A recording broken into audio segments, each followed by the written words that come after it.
বরবাদ তো অলরেডি মেয়েরা বরবাদ হয়ে গেছে, আশা করি ছেলেরাও বরবাদ হয়ে গেছে। তাণ্ডব কিছু একটা হবে। অবিশ্বাস তো 2008 সালেই বরবাদ হয়ে গেছে। ফোকাস মেমের মানুষদেরকে নিয়ে আলোচনা হবে আর সমালোচনা হবে। ভালো কাজের জন্য আমি নিজেও অপেক্ষা করছি। কাজের জায়গাটা এমন হয়ে গেছে, কিছু পাওয়া যায়, কিছু পাওয়া যায় না। থ্যাঙ্কস বাই ফ্লাওয়ার সকলকে পেয়েছি, সেজন্য এসে আমি সবাইকে আমার একটা উড়ন্ত ভালোবাসা ছড়িয়ে দিয়েছি। অ্যাকচুয়ালি অপবিশ্বাস বার্তা দেয় না, অপবিশ্বাস কাজ করতে পছন্দ করে। সো লেটস সি, দেখা যাক। Always super. মা হওয়ার পর থেকে মা দিবসটা খুব বেশি ভালো লাগে। আমি মা হয়ে ভালো লাগে, বাট মিস করি আমি আমার মাকে। ফোকাস মেমের মানুষদেরকে নিয়ে আলোচনা হবে আর সমালোচনা হবে, সো তার ব্যতিক্রম কিছু না, এই আর কি। দায়বদ্ধতা যখন বেড়ে যায় তখন আসলে কাজের জায়গাটা একটু বেছে করাটাই মনে হয় যে ভালো, তাই আমিও তার ব্যতিক্রম নই। ভালো কাজের জন্য আমি নিজেও অপেক্ষা করছি অ্যান্ড আমি ট্রাস্ট করি আমার যারা ফ্যান ফলোয়ার, যারা আমাকে সাপোর্ট করে, তারাও ঠিক ওয়েট করবে। স্পেসিফিক না, যেহেতু চলচ্চিত্রের সব কিছু সিনেমাই আমার, অ্যান্ড ডেফিনেটলি বরবাদ হচ্ছে আমাদের ঘরের ছবি। সো এখনও কোনোটাই দেখা হয়নি, বাট দেখবো। মনে হয় আসলে ডে বাই ডে যা হচ্ছে, প্রিয়তমা দিয়ে ভালোবাসা শুরু করেছে, তুফান দিয়ে তুফানের মতো উড়িয়ে দিয়েছে, রাজকুমারদের সকলের মাঝে মন জয় করেছে। বরবাদ তো অলরেডি মেয়েরা বরবাদ হয়ে গেছে, আশা করি ছেলেরাও বরবাদ হয়ে গেছে। তাণ্ডব কিছু একটা হবে।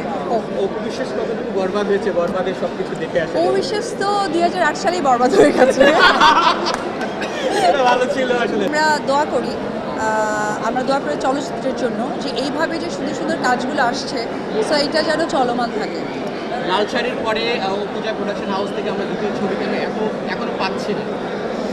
আসলে এটার জন্য তো একটা প্রিপারেশন দরকার প্রপার, সো ওইটাই তো আসলে হয়ে উঠছে না। দেখা যাক, আশা ছাড়বো না, তবে ইচ্ছে আছে।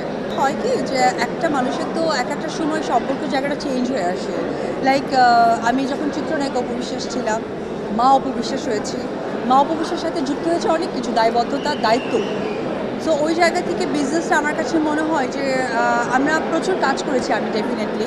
সো ওই জায়গা থেকে না বিজনেসটা এই সময়টা আসলে করা উচিত। এটা নট অনলি আমি, এটা আমার মনে হয় যে বলিউডের ম্যাক্সিমাম তারকা অভিনেত্রীদেরকে বা অভিনেতাদেরকে দেখলে দেখা যায় যে তারা কিন্তু বিজনেসে নিজেকে ইনভলভ করেছে। সো আমিও ওই দিকে হাঁটছি। আমার কাছে মনে হয় যে এটা আমাদের মেইন প্রফেশন, যে আমি অপবিশ্বাস বা আমি চিত্রনায়িকা বা আমার শোবিজ অঙ্গনের কাজ, পাশাপাশি বিজনেসটাও কিন্তু আমাদের একটা যুক্ত হওয়া উচিত যখন আমাদের দায়িত্ব জায়গাটা বেড়ে যায়। আপু, সর্বশেষ প্রশ্ন, শাকিব ভাইকে দেখেছি, শাকিবের জুটি হিসেবে সব থেকে বেশি ছবি আপনার সঙ্গে। এরপরে লাস্ট ফিউ ইয়ার্সে আমরা দেখেছি প্রত্যেকটা ছবিতে আসলে নতুন জুটি হিসেবে নাবিলা একেবারে আমাদের ঘরের মেয়ে যদি বলি। এবার কেমন দেখলেন, দু একটা ফ্লিপসও এসেছে, আসলে কেমন করবে নাবিলা? সাবিলা। আচ্ছা, সাবিলা। আমি মনে করি আমাদের বাংলাদেশের যত নায়িকারা আছে বা কাজ করছে বা নতুনভাবে শাকিবের সাথে কাজ করছে, তারা মোস্ট ট্যালেন্টেড। তো সাবিলা নূরের আমি অনেক কাজ দেখেছি, বিশেষ করে আমি ওর বেশ কিছু বিজ্ঞাপন দেখেছি। ও অনেক ট্যালেন্ট একটা মেয়ে। আমার মনে হয় সেই ট্যালেন্টটা আরও যুক্ত হয়েছে বাংলাদেশের সুপারস্টার না, আমি বলবো যে মেগাস্টার শাকিব খান। সো আমার মনে হয় যে সাবিলার জন্য এটা একটা অনেক বড় একটা ডেবিউ হতে যাচ্ছে চলচ্চিত্রের মধ্য দিয়ে। হোপফুলি ও অনেক ভালো করবে, অ্যান্ড আমার অনেক দোয়া। আপনার